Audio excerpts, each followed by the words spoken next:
Salut tout le monde, bienvenue pour cette nouvelle édition sportive consacrée au sport de contact. Aujourd'hui, rugby et hockey sur glace. Hockey sur glace avec bien sûr Laurent Perroton. Salut Laurent, du Star Forward qui revient avec deux belles victoires contre Unis-Neuchâtel. On en parle tout à l'heure. Avec nous aussi Patrice Philippe. Salut Patrice, entraîneur du Nyon Rugby Club. On voit ici un trophée, un de plus.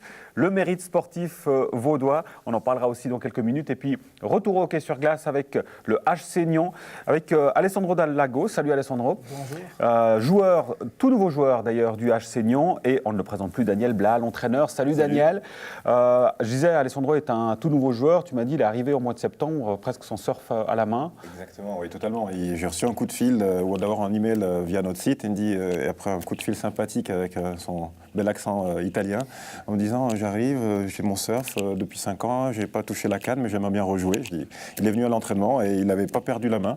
Et il a enchaîné directement avec le premier match de la saison. Et depuis, il ne nous quitte presque plus, à part quelques petites blessures. Donc, un vrai plus pour l'équipe cette année, Alessandro. Et pour l'instant, Alessandro, a priori, ça va relativement bien. 5 ans en Australie sans toucher un puck. Malgré tout, tu as gardé une bonne condition. Je pense que le surf y est pour quelque chose. Oui, c'est sûr. Le surf, c'est très bien pour garder la condition physique. Après, c'est clair, il faut reprendre un peu ses repères sur les patins, mais quand même, au niveau de la condition physique, ça va. Bon, pour l'instant, en tout cas, tout va bien. Un mot d'abord sur les performances du HC Nyon avec le premier tour du championnat qui est plutôt décevant pour le HC Nyon. C'était mardi, je crois. Vous jouiez contre les Vipers de Renan. Cuisante défaite, 7-1. Un score sévère pour une équipe qui n'a pas démérité. Je vous propose un résumé du match signé Joël Brunner. Anthony, c'était le match contre les Vipers de Renan, un adversaire à votre portée. Vous les teniez pendant 2 tiers et après, ça s'est un peu moins bien passé, mais il y a quand même du très bon à relever. Ouais, effectivement, dans les 2 premiers tiers, on les a tenus. Certes, on a pris 2 goals dans le premier tiers, mais on a vu qu'on a pu les tenir, qu'on a eu quand même des occasions. Malheureusement, c'est vrai qu'au 3e tiers, on a mal commencé ce tiers, avec notamment une pénalité qui nous a malheureusement fait prendre un but. Mais c'est vrai que dans l'ensemble, on s'est battu vraiment comme des diables jusqu'au bout. Après, c'est clair qu'on a manqué des occasions. Et puis de l'autre côté, les Vipers ont pu en mettre de leur côté. Donc du coup, c'est clair qu'à la fin, le score, il est là. Oui, il y a des bonnes choses à tirer, notamment l'esprit d'équipe au début du match. On était vachement motivés, il y avait une bonne cohésion, on était parti d'attaque. On a eu 2-3 bonnes actions au début de match et ensuite au 2e tiers, on est bien revenu avec le but également. Un score sévère quand même si on regarde le déroulement du match parce qu'après 2 tirs, il n'y avait que 3-1. Comment est-ce qu'on analyse le match en tant qu'entraîneur ? Je vais venir sur les bonnes choses qu'on a vues ce soir. On a eu une série de défaites assez difficiles ces derniers matchs. Et franchement, on a eu un bon début de match, un bon premier tiers, malgré 2 buts encaissés un peu, je dirais, de manière un peu malchanceuse. Après, l'équipe a bien réagi sur le 2e tiers. On finit le tiers 1 partout. Donc là, on était vraiment dans le match. Et on est retombé dans nos travers sur le dernier tiers. On a eu des occasions, on a joué à 5 contre 3. On a perdu un peu le fil. On n'a pas pris nos occasions, on n'a pas réussi à marquer, à faire la différence. Et après, on s'est un petit peu effondré. Et j'avoue que les Vipers ont bien joué le coup. Ils ont marqué, ça nous a coupé les pattes. Et je dirais la masse était dite. Ça, c'est bien dommage, quoi. Qu'est-ce qui explique justement ça, que vous vous effondriez sur le 3e tiers ? Pourtant, là, vous étiez pas mal de remplaçants aujourd'hui. Non, aujourd'hui, on était un effectif complet par rapport à ce qu'on a vécu ces 4 derniers matchs. On se retrouvait à 9, à 10. Là, on était pratiquement 3 lignes complètes. Bon, il y a quand même 2 joueurs qui sont sortis sur blessure. Donc, ça a un petit peu marqué les esprits et l'équipe. Après, franchement, on a une spirale on est un peu à fleur de peau. Dès qu'on prend un goal, on perd un peu le moral. C'est quoi ? C'est dans la tête que ça se passe ? Il joue un petit peu dans la tête. Vipers a bien joué, mais franchement, pour moi, c'est dans la tête. On aurait dû garder la cohésion de manière plus solide sur le 3e tiers, parce qu'on avait un bon coup à jouer. À 1-3, rien n'était fait. On était tout proche. Et d'un coup, on s'effondre. Et après, Vipers a bien joué le coup. Il faut leur rendre quand même rendre le mérite. Qu'est-ce qui manque pour marquer ces 2-3 buts qui vont faire venir la confiance ensuite par la suite ?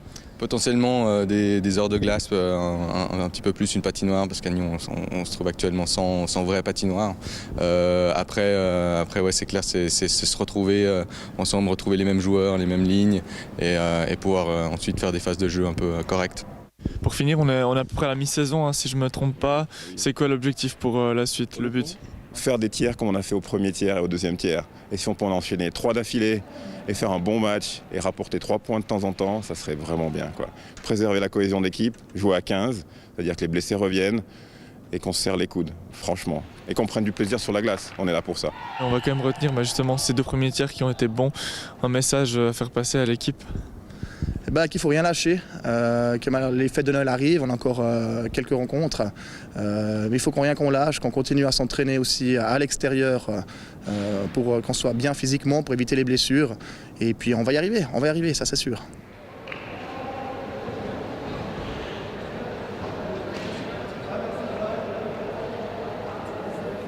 Voilà donc pour ce match défaite 7-1 contre les Vipers de Renan. Donc c'était le HC Nyon, vous l'avez compris. Sacré 3e tiers, Alessandro. On l'a entendu, les 2 premiers tiers, ça allait bien. Tu rejoins ce que disait Daniel dans le sujet en disant voilà, ça se passe vraiment dans la tête. Et c'est ça qui a fait que vous avez manqué de confiance après pour ce 3e tiers. Oui, moi je pense aussi que ce qui se passe dans la tête, c'est aussi un reflet de la condition physique. Ces heures de glace, on le répète tout le temps, c'est important. Quand le physique commence à lâcher, ça impacte aussi le mental. Et je pense que c'est ça qui est aussi arrivé. Les infrastructures, ça on y reviendra dans quelques instants. On va parler de la fameuse patinoire régionale. On sait que ce sera à Gland. On entendra nos invités sur ce sujet-là. Sur les prochains matchs, alors bon, déjà il y a une question, ça a été évoqué dans le sujet aussi, c'est les blessés. Il y a eu pas mal de blessés et ça évidemment ça n'aide pas. Comment ils vont ces blessés? Certains vont mieux, comme Alessandro. Il a fait partie des blessés. Tous les deux, on avait fait un passage aux urgences, donc on a des photos à s'échanger sur nos épaules respectives, mais ça va mieux. Ça va être charmant, ouais. Oui, c'est pas mal. Mais c'est vrai qu'on avait un effectif complet. La dernière fois qu'on s'est vu, on s'est dit super, fantastique cette année. On a un effectif à 22-23 joueurs, ce qui est parfait. Et on s'est retrouvé franchement une moyenne de 2 blessés par match. Et le match de Renan ne fait pas des fois la règle. On a un nouveau joueur qui nous a rejoint, Patrick Sprecher, qui avait joué avec nous il y a 3 ans. Il a fait un match et il est out. Il s'est blessé au dos et un deuxième joueur s'est fait un claquage aux adducteurs. Donc ce qu'on disait avec Patrice tout à l'heure, c'est vrai que la préparation physique, on n'a pas de glace et il faut aller à la salle, il faut aller se préserver, il faut aller s'entraîner. Et sinon, ces efforts sont violents. On a parlé de sport de contact, il y en a. Et c'est vrai qu'on laisse beaucoup de force sur nos matchs. Aujourd'hui, lanterne rouge du championnat. Dimanche, il y a un match contre Troyes-Chênes, 9e du classement. Là, du coup, il doit y avoir une belle opportunité pour ce dimanche. Clairement, on a joué à Troyes-Chênes à 9,5 il y a 2 semaines où on a perdu largement, hélas. Encore un peu le même problème. Ce coup-ci, on est a priori 3 lignes complètes. Donc là, je dis vraiment aux joueurs, soyez là, soyez prêts. Ce match, on va le gagner. Petite pression, Alessandro, quand même? Non, ça va. Il est zen. Ça va. Non, Alessandro fait partie des piliers de l'équipe, autant sur la glace que dans le vestiaire où il amène lucidité, positivité, et c'est ça qu'on a besoin. Ouais, mais ça, c'est le surf. Hein. C'est le surf. Ouais. Il est zen. On va peut-être faire du surf en préparation l'année prochaine. Manifestement, ça marche. On y pense, parce qu'il y a une belle patinoire que Laurent connaît certainement à Anglette, qui est sur la plage, avec le surf juste à côté. On y pense à faire une préparation surf hockey. Mais d'ailleurs, justement, blague à part, Laurent, la complémentarité d'autres sports, pour le hockey, par exemple, c'est quelque chose qui se fait d'ailleurs dans pas mal d'équipes. Quel est le meilleur sport complémentaire, par exemple, pour le hockey? Il y a le rugby. Qu'est-ce qui lui souffle alors? Non, mais c'est 2 sports qui se rapprochent. Hein. Ouais. Au niveau mental, moi, ce que j'adore dans le rugby, c'est l'aspect mental et puis la cohésion, l'état d'esprit d'une équipe. Ça, c'est des valeurs qui sont essentielles au hockey, mais il y a plein de sports à titre individuel ou collectif qui amènent des choses au niveau physique, mais surtout au niveau mental, parce qu'aujourd'hui, la principale raison d'un bon résultat, c'est que mentalement, tu sois prêt. Et c'est lié au physique aussi, évidemment, comme disaient mes camarades là. Donc, il y a plein de possibilités l'été, en tout cas. Et notamment le surf, on l'aura compris. Oui. Le rugby, justement, avec le Rugby Nyon Club, le Nyon Rugby Club, dans le bon ordre, avec Patrice Philippe. Et ce magnifique trophée, je disais, un de plus. C'est bon, vous êtes blasé maintenant avec tous ces titres, double champion, maintenant le mérite sportif vaudois. Forcément, ça fait toujours plaisir. Ça fait toujours plaisir. Nous aussi, on surfe sur la vague des titres. Non, ça fait vraiment plaisir. Celui-là, vous l'attendiez. Hein. On l'attendait, oui. Spécialement. Ça faisait 4 fois qu'on était nominés. Et puis, en fin de compte, je me disais, chaque année, c'est cette année, c'est le bon. Enfin, chaque fois qu'on était nominé, c'est la bonne. Et puis, je repartais avec en bredouille. Ouais. Et puis, cette année, en fin de compte, c'était la bonne année. Et en y réfléchissant bien, c'est vrai que c'était la bonne année, puisque donc on est récompensé sur sur la meilleure équipe vaudoise. Mais on le voit plutôt comme un meilleur club. Enfin, moi, je le vois, c'est plutôt un trophée de club. Parce que l'équipe première a reçu ce trophée, grâce aussi à l'équipe 2, grâce à tout le travail qui a été fourni au niveau du club. Et cette année, ça tombe parfaitement bien parce qu'on a été champion suisse au niveau de LNA, on a été champion suisse au niveau des moins de 18 ans, donc avec cette formation derrière, plus champion suisse au niveau du Seven, donc 3 titres cette année.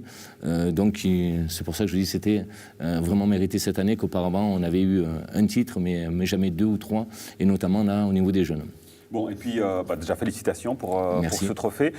Il y a le fameux repas de Noël du rugby Nyon Rugby Club, je vais y arriver, qui a lieu le 16 décembre, donc c'est ce samedi. C'est ce samedi soir. Ouais.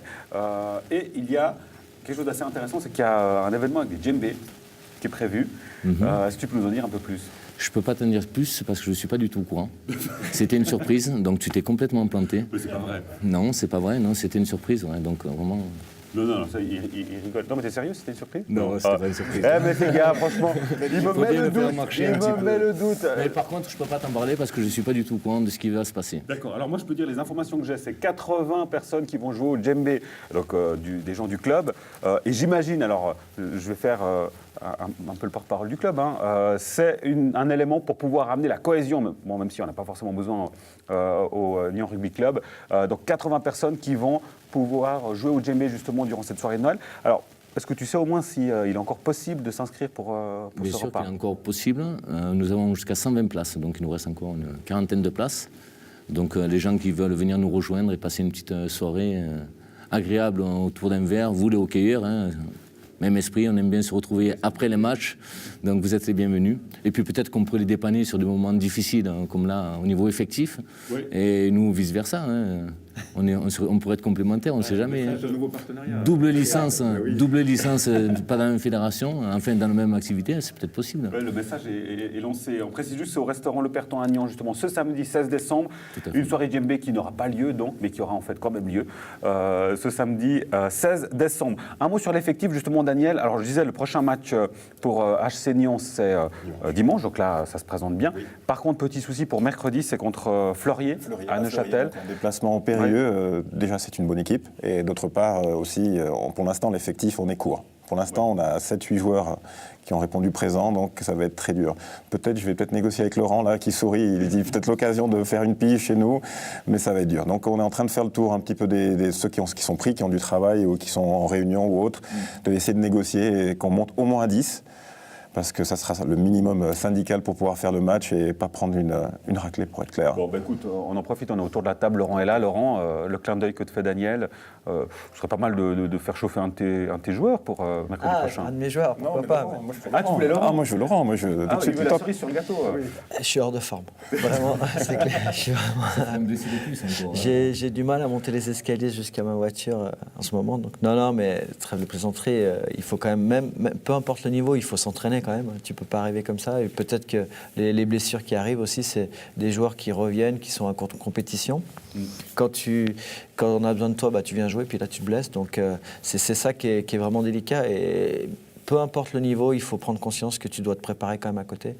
Et aujourd'hui, c'est le problème des ligues inférieures où les joueurs, des fois, ils viennent juste pour le plaisir.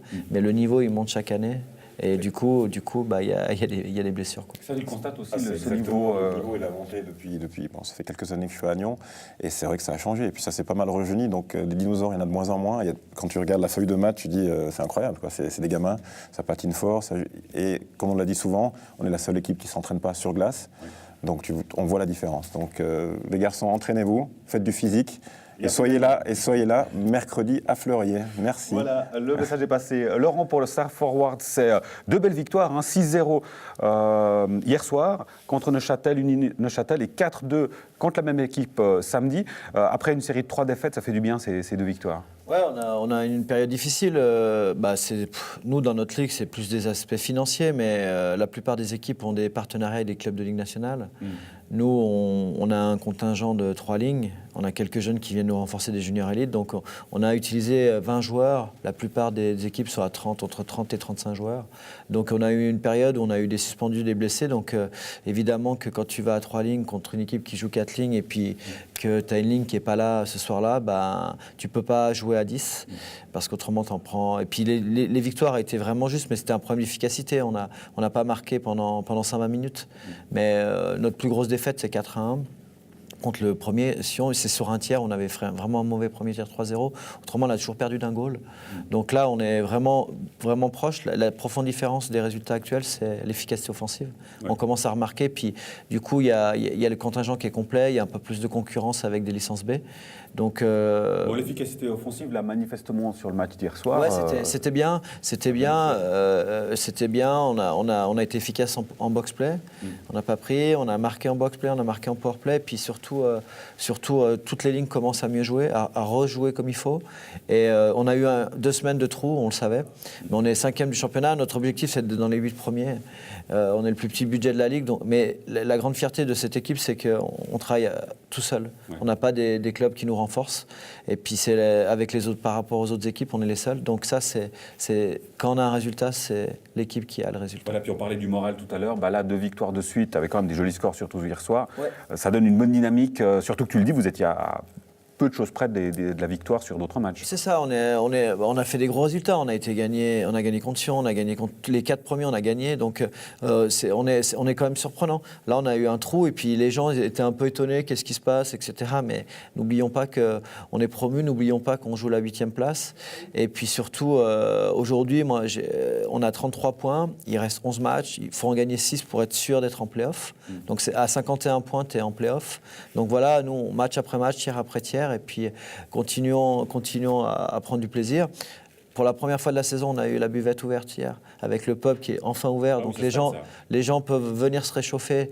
Donc ça, c'était bien. Et puis ça, 6-0 alors. C'est pour ça, parce qu'après le match, on savait qu'on pouvait aller boire une bière tous ensemble avec les gens du staff et puis les supporters. Donc ça va recréer un dynamisme au sein de la patinoire. Donc ça, c'était important aussi. Et justement, restons sur les bonnes nouvelles avec cette fameuse patinoire régionale. La dernière fois que Daniel était sur le plateau, on avait évoqué, c'était quelques jours avant une fameuse séance.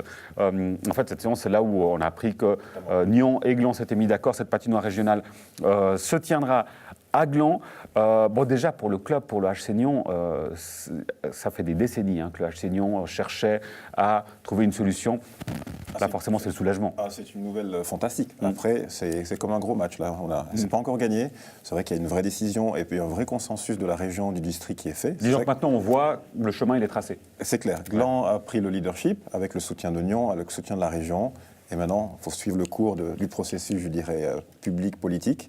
Mais c'est vrai qu'on voit la lumière au bout du tunnel et c'est vrai que ça c'est une nouvelle fantastique. Donc il faut qu'on tienne et d'ici là, mais on va tout faire pour aider tous les gens. On est prêt à soutenir ce projet-là à fond, surtout Dominique qui a lancé un petit peu le pavé dans la mare il y a quelques mois. Et qui a relancé ce sujet-là. Et donc ça, c'est vraiment une excellente nouvelle pour nous et je pense que pour Laurent, pour toute la région. Si un jour il y a une patinoire d'ici quelques années, ça serait fantastique. Oui. Alors je crois savoir qu'il y a même déjà des clubs qui ont contacté le HC Nyon pour avoir des heures de glace. Oui, Laurent était parmi ceux-là ? Non, pas encore, mais j'espère que dans le projet, les gens ils vont bien réfléchir au niveau écologique pour que cette patinoire soit ouverte toute l'année. Parce que si on a une patinoire ouverte l'été, ça sera rempli avec des camps, avec de clubs, des camps pour les jeunes. On va pouvoir faire des choses, des tournois internationaux, etc. Et c'était un problème d'ailleurs pour Star Forward cet été. C'était un vrai problème par rapport à la capacité. On était les nomades du hockey, on était à la Vallée de Joux, à Yverdon, à la Vallée de Joux. Et puis les joueurs, ils sont fatigués après l'entraînement, ils prennent la voiture, ils ont 1 heure de route. Moi, ça m'inquiète à chaque fois. Et là, si on a un vrai lieu où on peut laisser nos affaires, ou l'été, parce que pour des raisons écologiques, elle n'est pas ouverte à Morges, ça peut amener vraiment, et puis créer du dynamisme, voire du hockey de bon niveau pour les jeunes, etc. Je pense qu'il y a plein de synergies qui peuvent être très importantes. Et je disais justement, tous ces coups de fil, Daniel, ça montre aussi, s'il fallait le prouver, un vrai engouement, une attente très très grande de la part des clubs. J'ai aucun souci pour remplir la patinoire, comme l'a dit Laurent, que ce soit avec les écoles, avec les patinoires, avec les camps. Il y a un vrai besoin dans la région, donc il n'y a aucun problème, on va la remplir. Et nous, on sera contents aussi d'avoir un petit vestiaire quelque part et pouvoir patiner. C'est ça. Mais on était nomades, pas au même rythme que Laurent, mais on s'est croisés à la vallée, on s'est échangé des glaces. Et même à notre niveau, d'aller à 22h ou à 21h à la Vallée de Joux après le travail, c'est pas évident. Même si on aime bien la vallée, merci à eux. Salutations au Combier, effectivement. Voilà, on arrive déjà au terme de l'émission. On va rappeler le prochain match, c'est dimanche contre Trois-Chênes pour HC Nyon, avec une victoire à la clé, c'est ce qu'on attend. Et puis l'appel aux joueurs pour le mercredi 20 contre Fleurier, donc c'est du côté de Neuchâtel. Pour Star Forward, quel est le prochain match, Laurent ? On joue contre le 4e, justement, mercredi aux Eaux Minérales, mercredi prochain à 20h45 contre Brandis. Vraiment une équipe impressionnante. On avait gagné au match aller 3-0, mais j'avais dit aux joueurs qu'on devait enlever notre cagoule parce qu'on avait fait un véritable hold-up. Donc j'espère qu'on va avoir notre progression sur ce match-là. Voilà, le rendez-vous est pris également. Et puis pour le Nyon Rugby Club, c'est la pause. On a compris, il y a une grosse fête samedi 16 décembre avec, je le confirme, une soirée djembé justement dans le cadre de ce repas de Noël. Et puis, puisque c'est la saison, il y a le loto.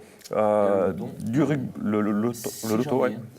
Je ne me trompe pas? Non, tu te trompes, ouais, c'est le 2 janvier. Je voulais savoir si tu suivais. Tu vois, ouais, j'ai vu que tu vérifies. Donc, c'est le 2 janvier à la salle communale, 13h30. Voilà, prenez déjà rendez-vous pour ça. Je vous donne ce qu'il y a prévu comme prix. Des paniers garnis, évidemment, saucisson, vin, fromage et électroménager. Voilà, un beau programme pour ce loto du Nyon Rugby Club. Messieurs, merci beaucoup pour votre présence. C'est d'ores et déjà un joyeux Noël. Et puis nous, on se retrouve pour la dernière émission de l'année, jeudi prochain. D'ici là, portez-vous bien. À la semaine prochaine. Ciao.